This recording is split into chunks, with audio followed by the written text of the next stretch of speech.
The woman attended the birthday banquet thrown for her by her son-in-law. Unexpectedly, she was humiliated by her ex-husband and his mistress. They claimed that no matter how lavish her attire, it could not conceal her shabby aura. She publicly declared that she was the CEO's mother-in-law, but no one believed her. The mistress even publicly accusing her of pretending to be the CEO's mother-in-law. She then attempted to kick the woman out of the banquet hall. At that moment, the woman's 3 sons-in-law arrived just in time to stop them. The CEO first ordered the security guard to take his younger brother away. Then he began to stand up for his mother-in-law. He allowed his mother-in-law to severely reprimand her ex-husband and his mistress. The woman consecutively slapped the man 3 times, because she felt that the man did not deserve to be a competent husband and father. The man had not only betrayed their marriage, but he had not even seen their 3 daughters since they were born. Even when his parents passed away, he did not return home to pay his respects. Then she slapped the mistress once. She accused the mistress of causing their once happy family to break apart. After she had finished reprimanding her ex-husband and his mistress, the 3 sons-in-law continued to hold a 50th birthday banquet for the woman. The CEO handed the woman an unlimited credit card, and boldly declared that anyone who dared to bully their mother-in-law in the future would be opposing their family. After this incident,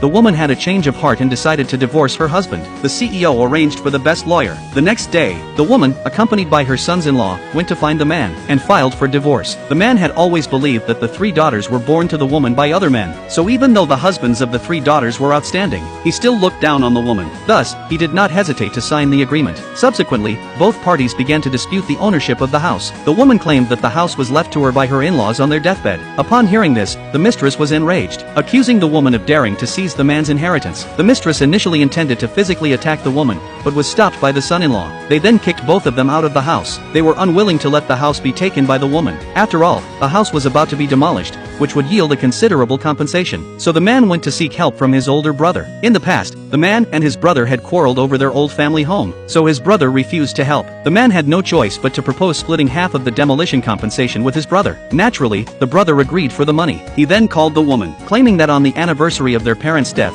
she needed to visit the ancestral hall. Considering that the eldest brother was a good person who had helped her and her 3 daughters a lot in the past, the woman agreed without much thought. But when she arrived at the ancestral hall, she found that her ex-husband and his mistress were also there. After seeing the woman, they immediately demanded that she return the title of the old family home, and showed a group photo to the brother, claiming that the 3 daughters were born to the woman by other men. After hearing this, the older brother firmly believed that the woman had been unfaithful, and that he had even seen the woman with a stranger in the past. The woman discovered that the stranger was the housekeeper of her son-in-law's family. Upon realizing that the older brother had misunderstood her, she wanted to explain, but no one believed her. With no other option, she had to call the housekeeper to clear things up. When the 3 sons-in-law learned that their mother-in-law was in danger, they immediately went to the ancestral hall to stand up for her. At that moment, the man was holding a property transfer agreement and trying to get the woman to sign it. The woman resolutely refused to agree, claiming that the house was the inheritance left to her by her father-in-law. The